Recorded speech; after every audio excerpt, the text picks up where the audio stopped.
말세의 특징 중에 하나가 거역하는 것입니다. 디모데후서 3장 2절 말씀을 보면 돈을 사랑하고 자기를 사랑하지만 부모에 대해서는 거역한다. 마지막 때가 되면 부모조차도 거역하는 시기 된다. 이 말은 존중하지 않는 그러한 세상이 되어진다. 여러분, 오늘 우리가 살고 있는 이 세상은 점점 존중하지 않는 세상입니다. 갈수록 권위를 인정하지 않는 그런 세상이 되어가고 있습니다. 여러분, 요즘 학생들이 선생님에 대해서 별로 존중하지 않습니다. 여러분, 우리 국민들이 정치 지도자들에 대해서 그리 존중하지 않습니다.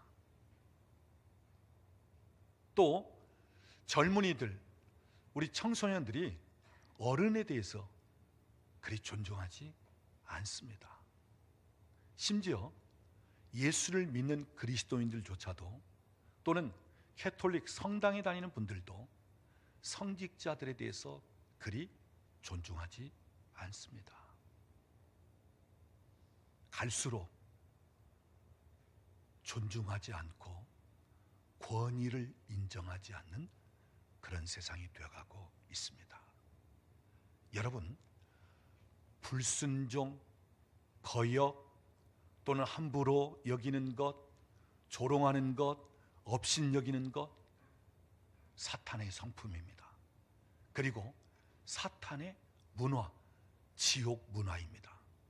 그러나 순종, 존중, 하나님의 성품이고 하나님 나라의 문화이며 천국의 문화입니다. 오늘 저는 이 존중에 관해서 살펴보려고 합니다. 여러분, 오늘 본문 말씀을 보면 천국에 관한 질문으로 시작이 되고 있습니다. 제자들이 예수님께 질문합니다. 예수님, 천국에서는 누가 큽니까? 그럴 때 예수님께서 어린아이 하나를 그 가운데 세우고 이 어린아이와 같지 아니하면 결단코 천국에 들어갈 수 없느니라. 그러면서 하시는 말씀, 이 어린아이처럼 자신을 낮추는 자가 천국에서는 큰 자니라. 무슨 말입니까? 겸손한 자라야 천국에서는 큰 자가 된다는 말씀이에요.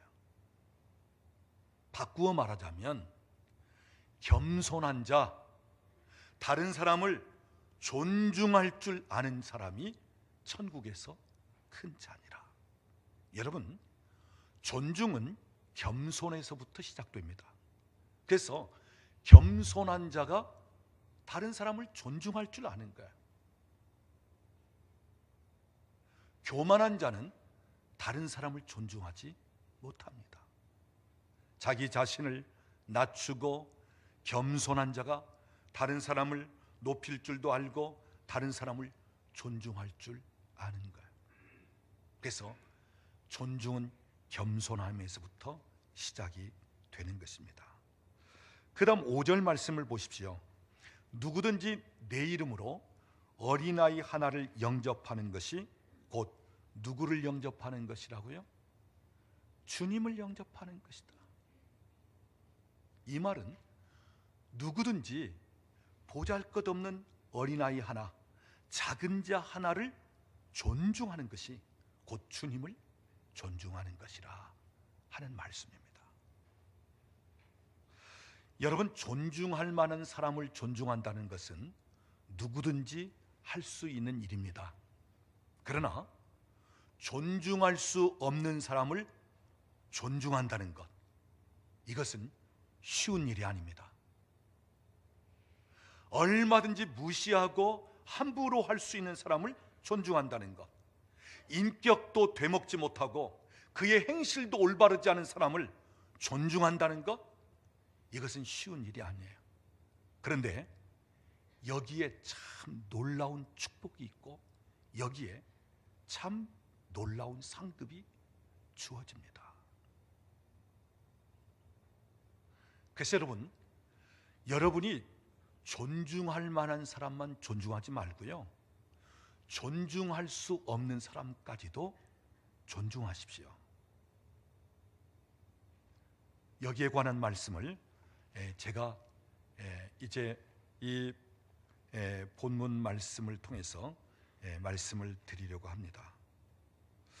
우리가 마태복음 25장을 보면 유명한 세 가지 비유가 기록되어 있습니다. 첫째는 지혜로운 5 처녀에 대한 비유입니다. 두 번째는 달란트 비유고, 세 번째 이어 나오는 비유가 양과 염소에 관한 비유입니다. 자, 예수님께서 심판하실 때 오른쪽에 양의 무리, 하나님께 상급받을 사람들, 의인들이 있습니다. 자, 이분들의 특징이 무엇이에요?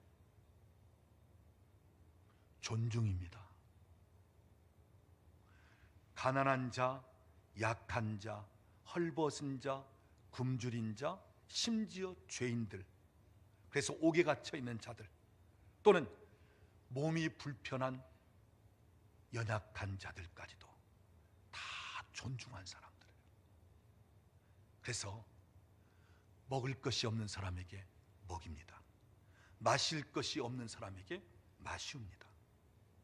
헐벗은 사람에게 옷을 입혀줍니다. 병든 사람을 찾아가 봅니다. 심지어 옥에 갇혀있는 죄수들까지도 그들을 찾아가 줍니다. 여러분, 여기 먹을 것이 없는 사람들, 마실 것이 없는 사람, 또는 헐벗은 사람들, 가난한 사람들이죠. 약한 자죠. 옥에 갇혀있는 사람들, 죄수들이죠. 어찌 보면 전혀 나에게 유익이 없는 사람이에요. 아니, 그 사람들 상대할 가치가 없는 사람들이에요. 전혀 존중할 수 없는 사람들입니다.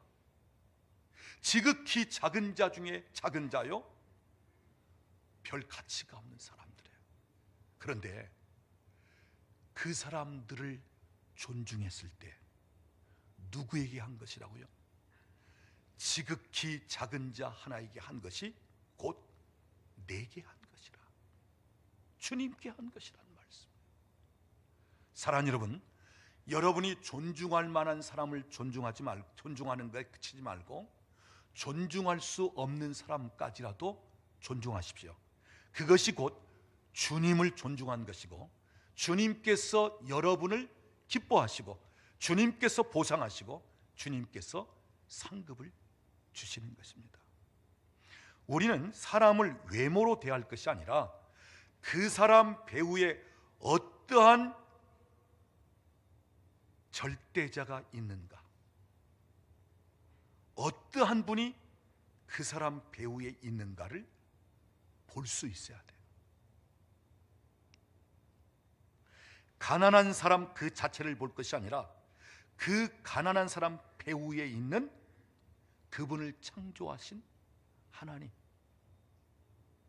약한 자 그 사람 자체만을 볼 것이 아니라 약한 자 배후에 서 계시는 그런 부분까지도 사랑하시는 주님을 볼 수 있어야 되고, 신체적으로 불편을 느끼는 장애인들 그 모습을 볼 것이 아니라 그 배후에 그의 연약함까지도 대신 담당하시고 그 사람을 사랑하시고 존귀히 여기시는 주님을 볼 수 있어야 되는 것입니다.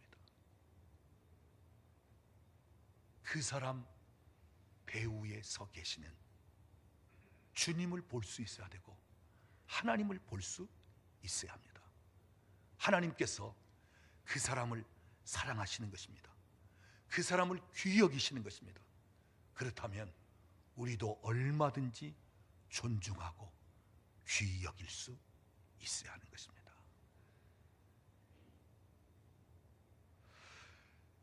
오늘 본문을 보면 10절 말씀 이렇게 말씀합니다. 삼가 이 작은 자 중에 하나도 업신여기지 말라. 아무리 작은 자일지라도 업신여기지 말라. 존중하라는 것입니다. 존중히 여기라는 거예요. 자, 존중히 여길 이유가 어디에 있습니까? 이 지극히 작은 자에게도 누가 그 곁에 있다고요?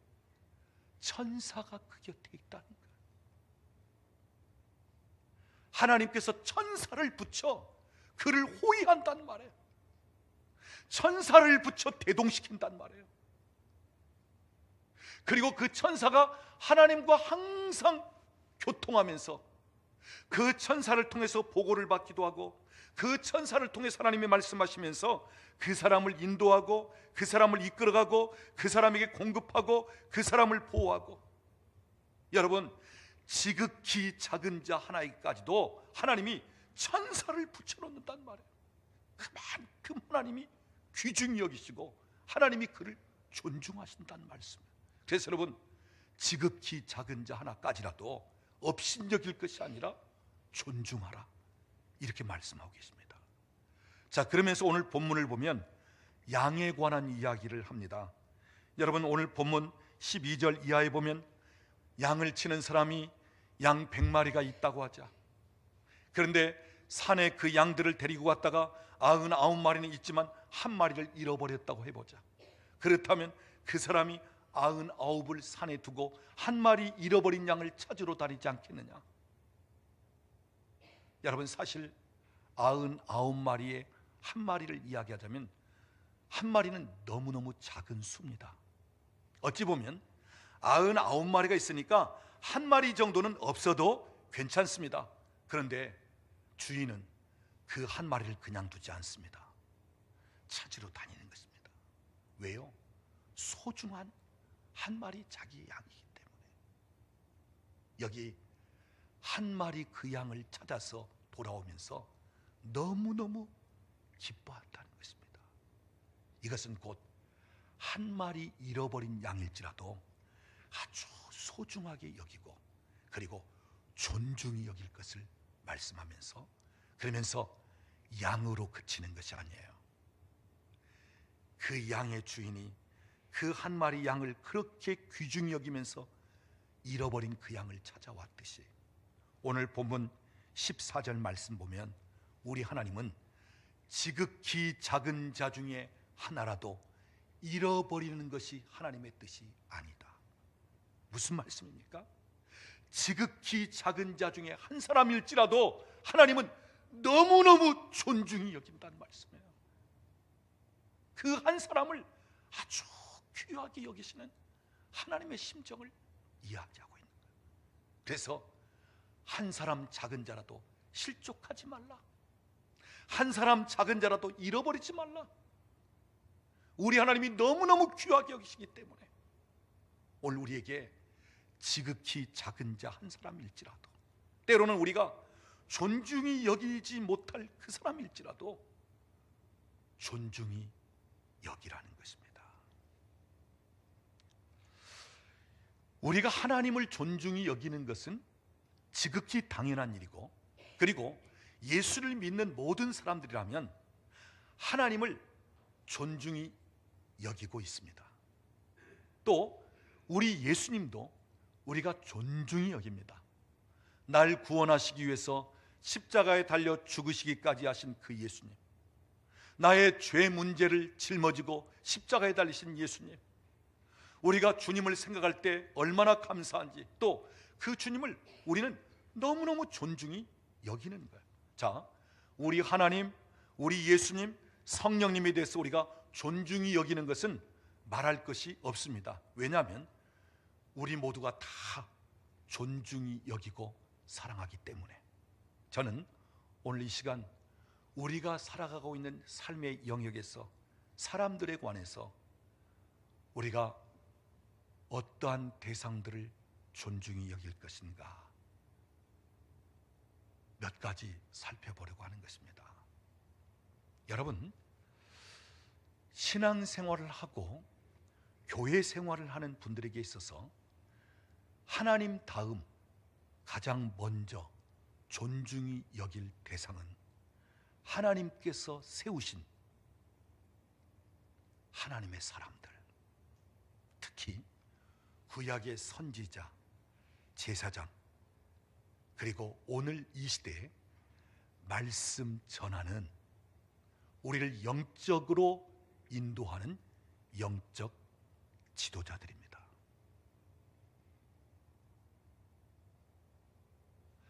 여러분, 성경에 보면 선지자를 영접하라, 또는 선지자를 대접하라, 그래야면 어떻게 하신다고요?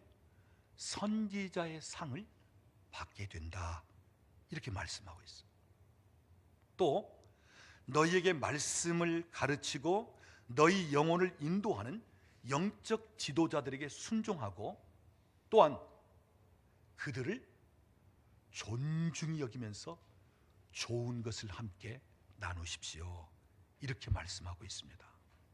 자, 이 말씀은 제가 여러분에게 드리기에 부담되는 말씀입니다. 왜냐하면 제가 여러분의 영적인 리더이고 또한 말씀을 전하는 자이기 때문에. 그래서 마치 여러분, 목사에게 잘하십시오, 저에게 잘하십시오, 이런 이야기처럼 들릴 수 있기 때문에.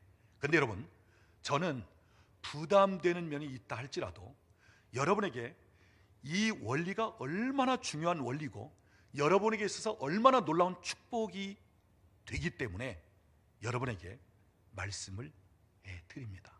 자, 선지자는 우리에게 하나님이 주시는 예언적인 말씀을 풀어놓는 사람들입니다. 그리고 앞으로 되어질 일에 대해서 얘기하고 때로는 방향을 지시하는 선지자입니다. 선지자를 대접하라 그랬어요. 선지자를 대접할 때 선지자의 상을 받는다고 그랬습니다. 여러분, 이 상은 나중에 천국에 가서 받는 상이 아니에요. 나중에 주님 앞에 심판받을 때 받는 상급이 아니에요. 이 상은 내가 살고 있는 이 땅에서, 내 삶에서 받는 상급이에요. 그런데 이 상이 어떤 상급이냐? 선지자가 나에게 예언적인 말씀을 했을 때 그 예언적인 말씀이 현실이 되고 실제가 되면서 마치 내게 상을 받는 것처럼 그렇게 하신다는 거예요.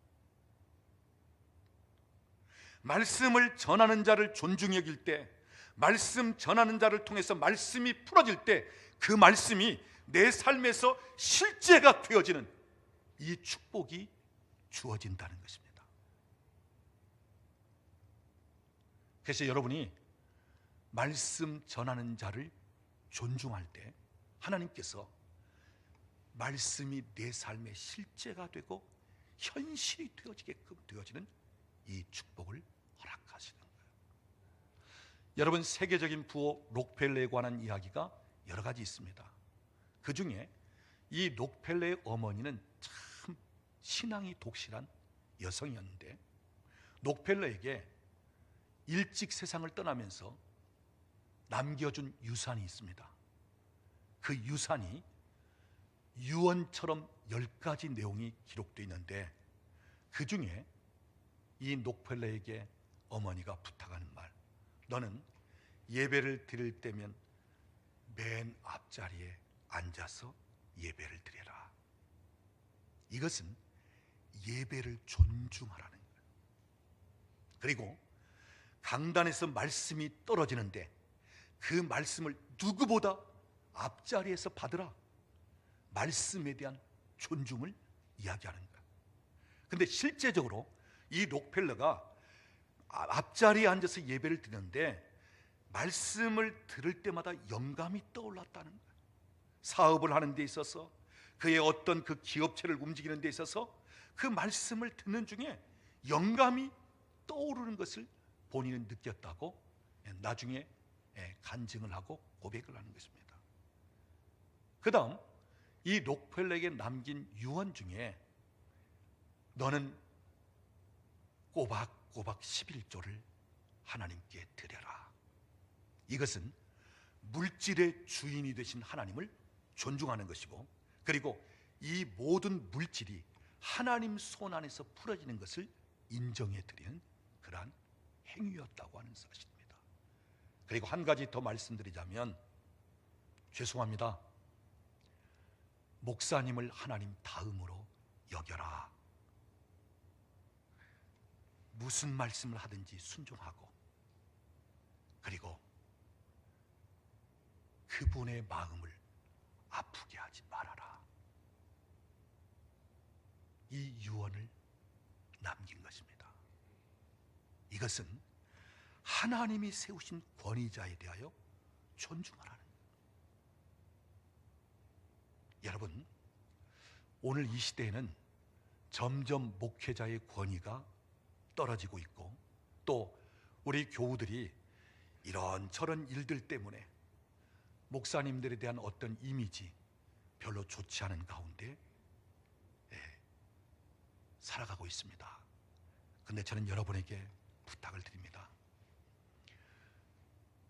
목사님들의 어떤 행위나 그들의 실수나 그들을 볼 때는 전혀 존중할 만한 마음이 없을지라도, 그러나 여러분이 하나님이 그래도 세우셔서 하나님이 쓰시는 권위자라는 사실을 여러분이 인정하면서 존중하십시오. 그럴 때 하나님은 그분을 축복하는 것이 아니라 여러분을 축복하신다고 하는 사실이에요. 목회자의 통로를 쓰셔서 하나님께서 하나님의 백성들을 축복하신다는 것입니다. 한 가지 예를 들어보겠습니다. 우리가 구약 성경을 보면 한나라는 여인을 잘 알고 있습니다. 이 한나는 남편에 대한 사랑을 많이 받았지만 그러나 아들이 없었습니다. 그러니까 아들을 둔 그 다른 남편의 아내를 통해서 업신여김을 당하고 무시를 당하고, 그러면서 너무너무 마음이 원통한 가운데 하루는 성전에 올라가서 하나님 앞에 통곡을 하면서 기도를 합니다. 아들을 위해서. 얼마나 오랫동안 통곡하면서 기도했든지 나중에는 말할 힘도 없어 그만 입만 움직이는 시기 되어버렸어요. 얼굴은 불그룩 해가지고. 그때 엘리 제사장이 한나를 봅니다. 그리고 하는 말, 여자여 포도주를 끊으시오. 하나님 앞에 원통해서 부르짖어 기도한 여인에게 엘리 제사장은 술 취한 여인으로 착각하면서 술 끊으라는 얘기예요. 여러분, 한나가 그 소리를 들었을 때 엘리 제사장에 대해서 어떤 마음을 가졌겠습니까? 아니, 기도하는 사람인지 술 취한 사람인지 분별도 못합니까? 당신 그래가지고 제사장입니까? 아니, 분별도 못하면서, 아니 어찌 그리 영성이 없으십니까? 사실 그 당시 엘리 제사장은 영성이 별로 없었어요. 성경을 보면 제단 앞에 무릎을 꿇었다, 하나님 앞에 엎드렸다, 이런 내용은 없고요. 계속 반복되는 내용은, 여러분 성경을 자세히 보십시오. 문설주 곁 의자에 앉았더라, 의자에 앉았더라. 물론 나중에 의자에 앉아 있다가 아들이 죽은 소식을 듣고 거기서 떨어져 목이 부러져 죽긴 하지만, 그런데 어쨌든 의자에 주로 앉아 있었지 하나님 앞에 무릎을 꿇고 엎드리고 기도하고 이런 제사장이 아니었어요. 자, 한나가 볼 때는 분별을 못합니다. 한나가 볼 때 제사장으로서 존중하고 제사장을 무엇인가 이렇게 대접해 드릴 만한 것이 없습니다. 근데 여러분 성경을 보십시오. 한나가 엘리 제사장 앞에 어떻게 얘기합니까? 나의 주여, 주라고 이야기합니다. 그리고 자기 자신에 대해서는 당신의 여종, 나의 주시여, 나는 당신의 여종입니다. 무엇을 얘기하죠? 존중했다는 것입니다. 비록 분별력이 없는 제사장일지라도, 어찌 보면 본인에게 실수한 제사장일지라도 그는 존중했다는 거예요. 여러분, 그럴 때 엘리 제사장이 한나에게 어떤 축복을 하죠? 이스라엘의 하나님이 네가 구하고 기도한 것을 허락하기를 원하노라. 내 기도에 응답하기를 축복한다. 여러분, 사람은 존중을 받을 때 축복하고 싶은 거예요. 내가 존중을 받을 때 내게 있는 좋은 것을 풀어주기를 원하는 거예요. 존중을 받으면 마음이 열립니다. 존중을 받으면 기쁘어집니다. 존중을 받으면 무엇이라도 주고 싶습니다. 다른 사람이 나를 존중한다? 그러면 너무너무 기분 좋아서 다른 사람에게 그 존중하는 사람이 무엇이라도 해주고 싶은 거예요. 엘리 제사장이 한나에게 축복합니다. 네가 기도하고 구한 것 하나님이 허락하시기를 원하노라. 자, 집에 돌아왔습니다. 그러면서 임신이 됩니다. 그리고 아들 사무엘을 낳습니다. 그런데 한나의 존중은 계속됩니다. 그 아들을 엘리 제사장 집에 맡깁니다. 그리고 엘리를 또 존중합니다. 그럴 때 하나님께서 어떻게 하시죠? 세 아들과 두 딸을 더 주십니다. 여러분, 이것이 바로 존중의 축복이에요. 비록 존중할 수 없는 사람일지라도 하나님이 세우신 권위를 인정하면서 존중할 때 하나님은 그 권위자를 통로로 나에게 하나님의 것을 풀어놓으시고 하나님께서 놀랍게 축복하시는 통로로 사용하신다는 것입니다. 여러분, 신앙생활 하면서 대부분 많이 걸리는 부분이 여기에 걸립니다. 어렸을 때부터 오랜 신앙생활을 하는 동안 목사님과의 어떤 그 상처, 목사님과의 어떤 뭔가 좋지 않은 일로 인해서 이 주의 종과의 어떤 걸려있는 것 때문에 내 삶에 주어지는 축복이 딱 가로막혀 있는 경우가 많이 있어요. 여러분, 그분들을 보시지 말고 그분들을 들어 쓰시는 하나님을 바라보시고 하나님이 그들을 통로로 사용하신다는 사실을 여러분이 알고 존중할 수 없을 때에도 존중하십시오. 여러분, 존중하십시오. 그럴 때 하나님이 그를 통해서 나에게 하나님의 것을 풀어놓으십니다. 그분을 통해서 하나님이 통로로 쓰시면서 나를 축복하시는 거예요. 그래서 여러분, 어떤 상황에서라도 여러분 존중하십시오. 그럴 때 하나님께서 나를 축복하시고 나를 세우시고 나를 존중하게 여기시는 것입니다. 여러분, 다윗 같은 경우라면 그의 권위자 사울왕 도저히 존중할 수 없죠. 다윗에게 있어서 사울은 원수입니다. 자기를 죽이려고 수년 동안을 찾아다닌 사람입니다. 군대를 풀어서 자기를 죽이려고 했습니다. 어느 때는 직접 본인이 군대를 이끌고 자기를 죽이려고 찾아 나섰습니다. 다윗에게 있어서 사울왕은 존중할 만한 사람이 아닙니다. 여러분, 성경을 보면 다윗이 사울을 두 번 완전히 죽일 수 있는 찬스, 절호의 기회가 주어집니다. 우리가 사무엘상 24장을 보면 다윗이 엔게디 황무 뒤에 숨어 있을 때 그때 사울이 직접 군대를 이끌고 다윗을 찾아 나섰습니다. 다윗은 굴에 숨어 있었습니다. 그런데 사울왕이 용변을 보기 위해서 그 굴에 들어오는 것입니다.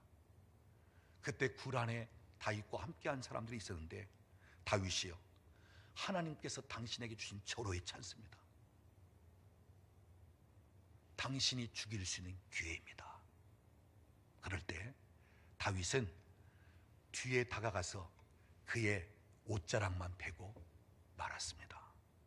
그 다음 사무엘상 26장을 보면 밤중에 다윗이 아비새라는 자기 장군을 데리고 사울 진영에 들어갑니다. 그 사울의 군대가 다 잠들어 있습니다. 심지어 왕의 텐트를 지키는 군인들조차도 잠들어 있습니다. 그때 다윗이 아비새와 함께 그 텐트 안에 들어갑니다. 사울왕은 세상 모르고 잠자고 있습니다. 그때 아비새가 다윗에게 요청합니다. 주여, 창으로 단 한 번에 꽂을 수 있으니 허락하소서. 죽이겠다는 것입니다. 그럴 때 다윗이 만류합니다. 아니다. 그리고는 사울의 창과 물병만 가지고 나옵니다. 여러분, 자기를 그렇게 수년 동안을 찾아다니면서 죽이려고 했던 사울, 왜 그를 죽이지 않고 왜 그를 존중했습니까? 이유는 하나예요. 하나님께서 기름 부어 세웠기 때문에, 하나님이 그에게 기름을 부었기 때문에 내 손을 댈 수가 없다.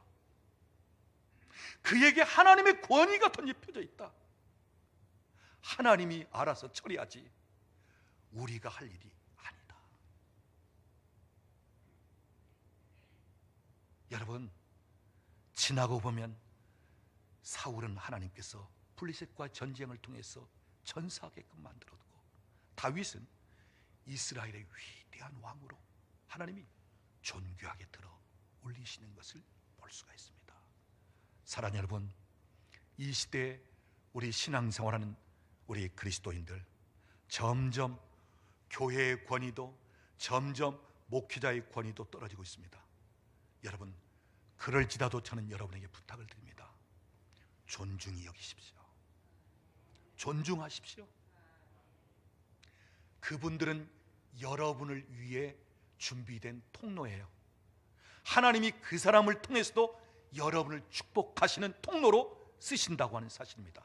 그래서 성경은 사무엘상 2장 30절 말씀, 존중히 여기는 자를 존중히 여긴다고 말씀하고 있습니다. 여러분, 존중히 여김을 받길 원한다면 먼저 존중하십시오. 그럴 때 모든 사람이 여러분을 존중히 여기고 하나님도 여러분을 존중히 여길 줄로 믿습니다. 그 다음 존중히 여길 대상은 부모님입니다. 우리 육신의 부모. 여러분, 성경을 보면 내 부모를 공경하라, 약속이는 첫 계명이라고 말씀하고 있어요.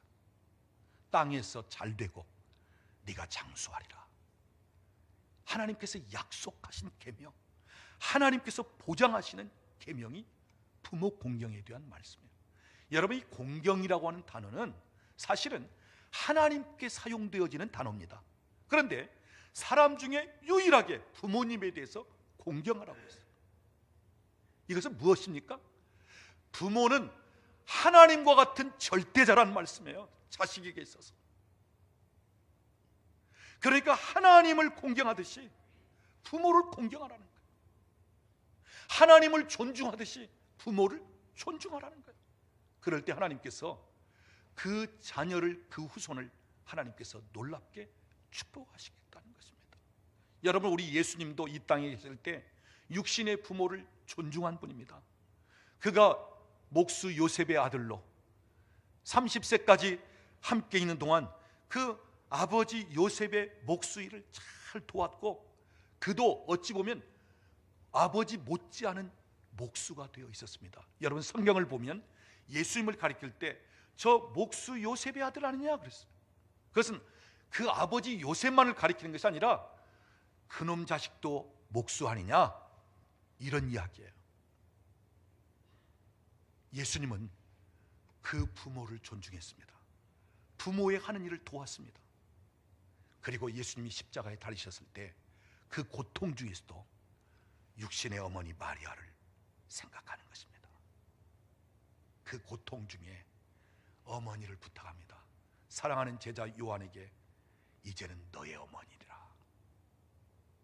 사랑하는 여러분, 부모님을 존중하십시오. 어찌 보면 무식하게 하시는 부모님도 있고, 인격적으로 존중하지 못할 부모님도 있고요, 수 없는 상처를 주기도 하고요. 제가 세상 돌아가는 이야기를 듣지 않으니까, 아니 도대체 이런 부모가 있나? 어떻게 이런 엄마가 있나? 어떻게 이런 아빠가 있나? 그런 경우가 수없이 많습니다. 여러분, 그럴지라도 성경은 존중하라는 것입니다. 왜요? 존중하는 그 사람에게 하나님이 축복하시기 위해서.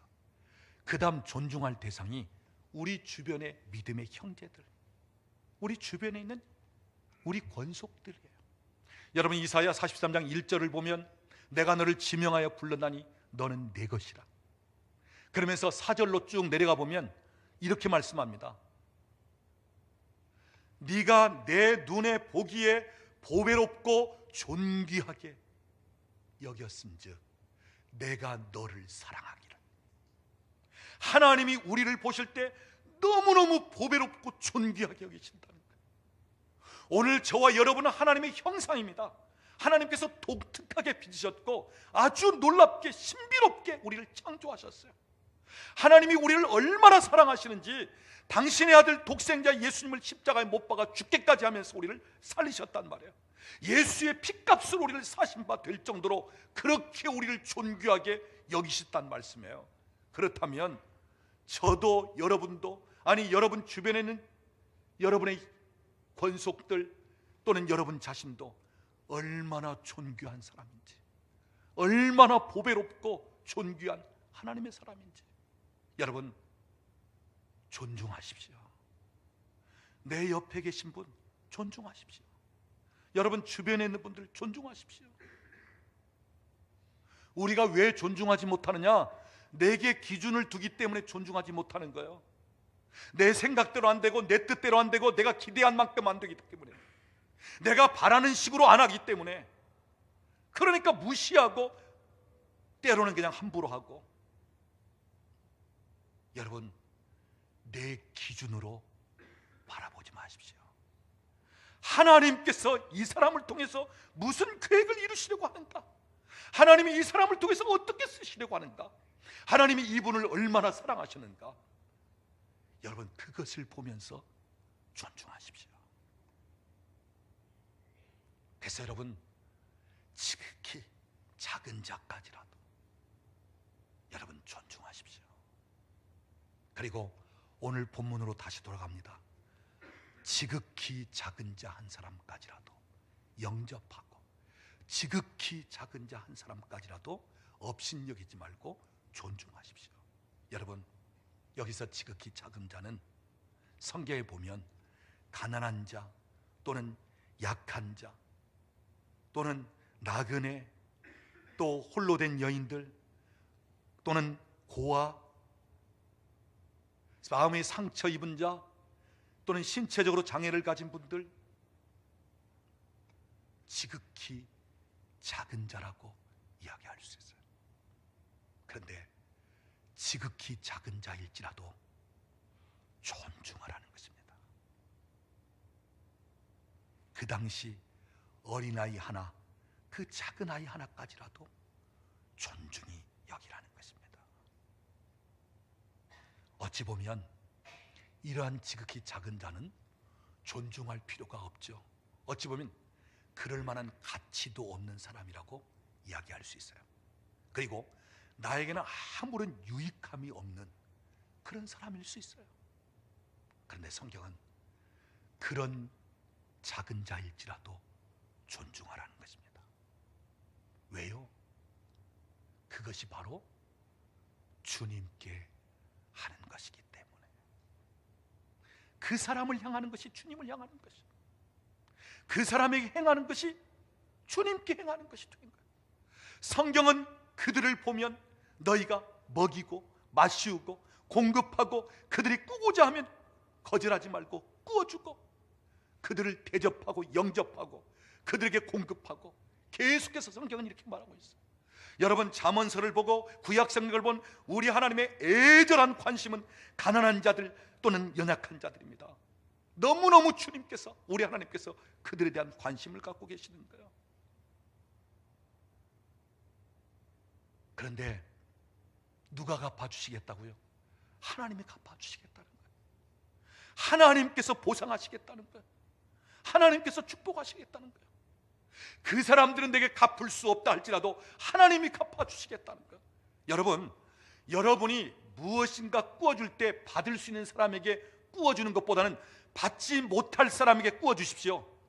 그러면 하나님이 갚으십니다. 여러분, 하나님이 갚으실 때는 사람이 갚는 정도하고 달라요. 하나님이 나에게 보상하실 때는 사람이 보상해 주는 것과 다르다고요. 그건 엄청난 비교할 수 없는 것으로 하나님께서 내게 보상하시고 내게 갚아주시는 거예요. 여러분, 존중할 수 없는 사람들, 귀히 여기지 못할 사람들, 오히려 그분들을 존중하십시오. 귀히 여기십시오. 이것이 바로 하나님께서 내게 직접 부어주시고 직접 내게 허락하시는 통로가 되어지는 것입니다. 말씀을 맺겠습니다. 오늘 본문의 결론적인 성경을 말씀드리자면, 우리가 마태복음 7장을 보면 남에게 대접을 받고자 하는 대로 어떻게 하라고요? 남을 대접하라.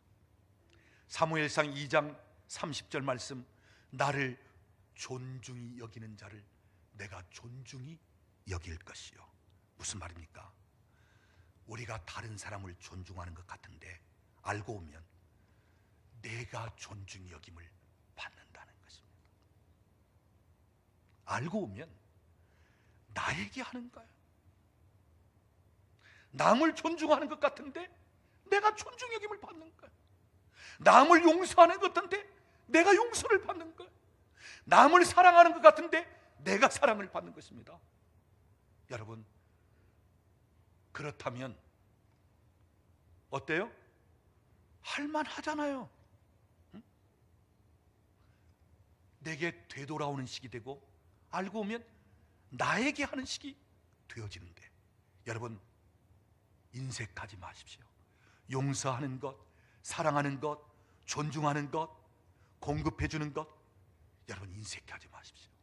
알고 보면 나에게 하나님께서 더 풍족하게끔 돌아오게 하시는 하나님 되십니다. 사랑 여러분, 위로는 하나님을 사랑하고 하나님을 존중하고 그 다음 사람을 존중하십시오. 누구든지 어떤 사람이든지 존중하십시오. 그럴 때 하나님께서 여러분을 존중하시고 여러분을 높이시고 여러분을 크게 사용하실 줄로 믿습니다. 우리 옆에 계신 분들 한번 이야기하세요. 더 존중하겠습니다.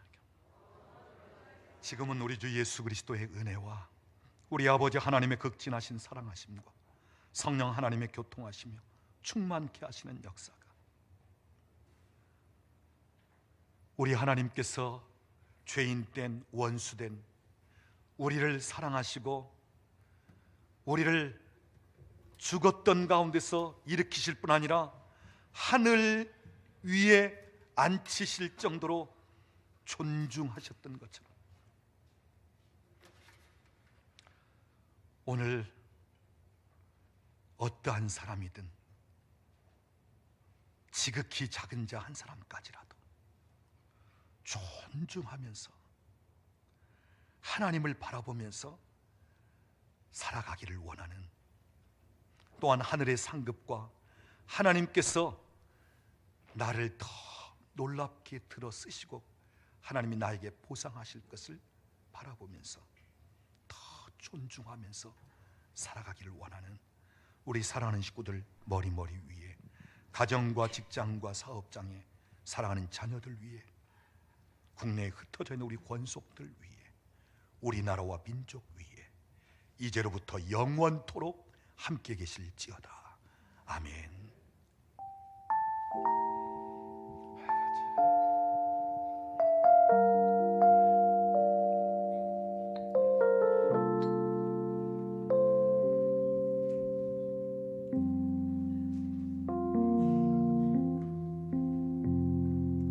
형제의 모습 속에 보이는, 형제의 모습 속에 보이는 하나님 형상 아름다워라. 존귀한 주의 자녀 됐으니 사랑하며 섬기리. 형제의 모습 속에 보이는 형제의 모습 속에 보이는 하나님 형상 아름다워라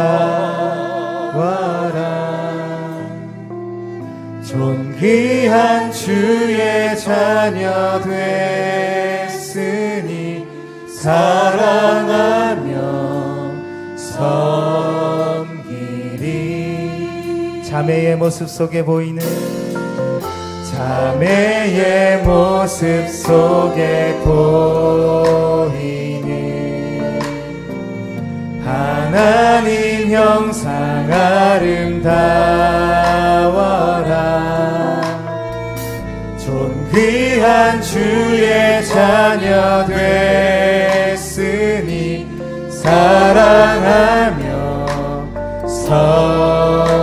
섬기리 우리의 모임 중에 임하신 우리의 모임 중에 임하신 하나님 영광 아름다워라 존귀한 왕이 여기 계시니 사랑하며 우리 옆에 계신 분들을 좀 존중하고 사랑합니다. 형제의 모습 속에 보이는 하나님 형상 아름다워라 존귀한 주의 자녀 됐으니 사랑하며 섬기리 자매의 모습 속에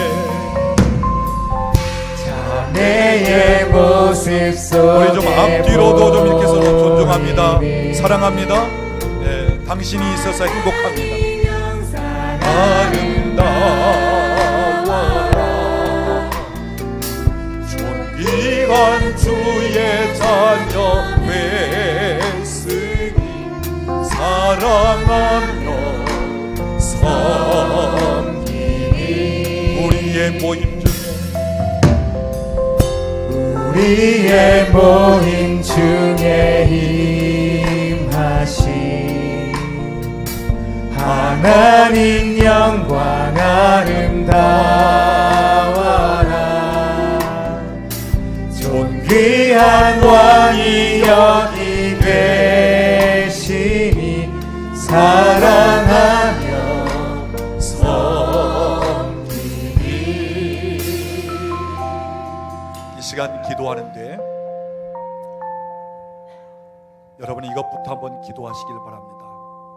혹시 내가 존중히 여길 분에 대해서 존중히 여기지 못한 면이 있지 않는가? 우리 부모님에 관해서 또 내 주변의 형제들이든 내가 존중히 여기지 못하고 어느 때는 내 기준으로 무시하고 업신여기고 함부로 했던 적이 없는가?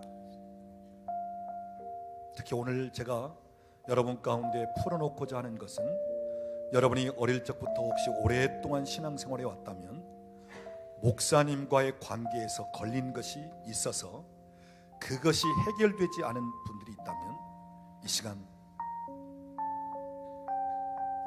먼저 하나님 앞에 회개하고 그분들이 어떠한 상처를 주었다 할지라도 여러분 축복하십시오. 그것이 여러분의 삶이 풀어지는 것입니다. 그래서 우리가 이것을 기도하면서 하나님 내가 누구를 보든지 하나님의 형상으로 볼 수 있는 눈을 허락하시고 존중할 수 있도록 하나님 내게 허락하시고 오늘부터 내가 존중을 결심합니다.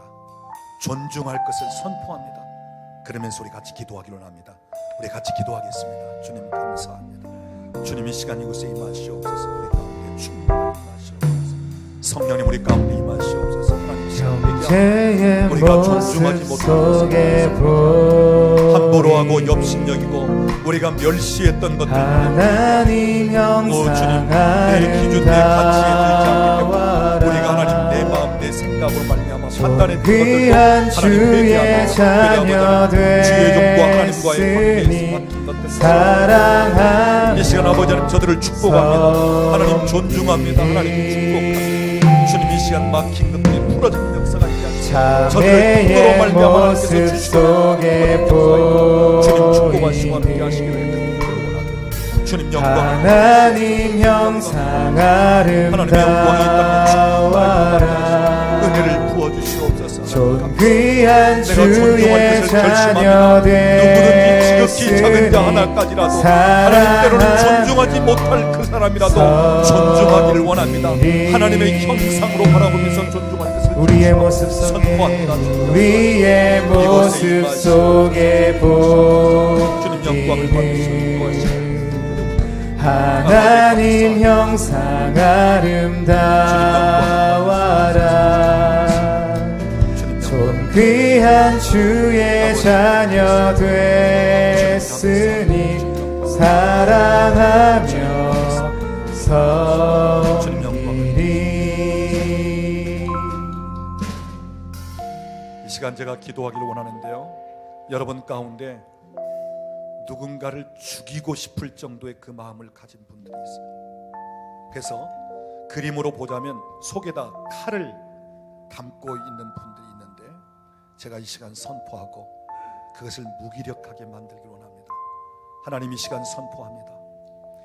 죽이고 싶을 정도로 나를 학대하고 나를 미워하고 상처 준 사람들이 있습니다. 마치 내 인생을 망가뜨린 것 같은 그러한 사람에 대한 원한과 복수하고 싶은 마음을 갖고 있습니다. 내 속에 칼을 품고 언제라도 기회가 되면 죽이고 싶어하는 사람이 있습니다. 그러나 이 시간 그 칼을 거둡니다. 이 시간 복수하고 싶은 마음을 이 시간 주님 십자가 밑에 내려놓습니다. 주님이 나 같은 사람을 사랑하신 것을 기억하고 하나님의 사랑을 받고 은혜를 입은 자임을 다시 한번 깨달으면서 이제는 그를 축복합니다. 그를 존중합니다. 용서합니다. 이 시간 하나님께로부터 주어지는 통로가 막힌 것을 다시 풀어놓습니다. 주님, 위로부터 저들에게 부으시옵소서. 저들의 삶이 풀어질 것을 선포합니다. 예수의 이름으로 선포합니다. 저들의 모든 삶의 영역에 더 이상 가두거나 막거나 더 이상 묶어놓는 것이 없이 이제는 완전히 풀어질 것을 선포합니다. 오 주님, 주께서 축복하시고 저들을 존중히 여기시옵소서. 주님 감사합니다. 예수님의 이름으로 기도합니다. 아멘. 우리 하나님께 영광을 돌리겠습니다. 우리 한 번 더 옆에 계신 분들 주님의 사랑으로 사랑합니다.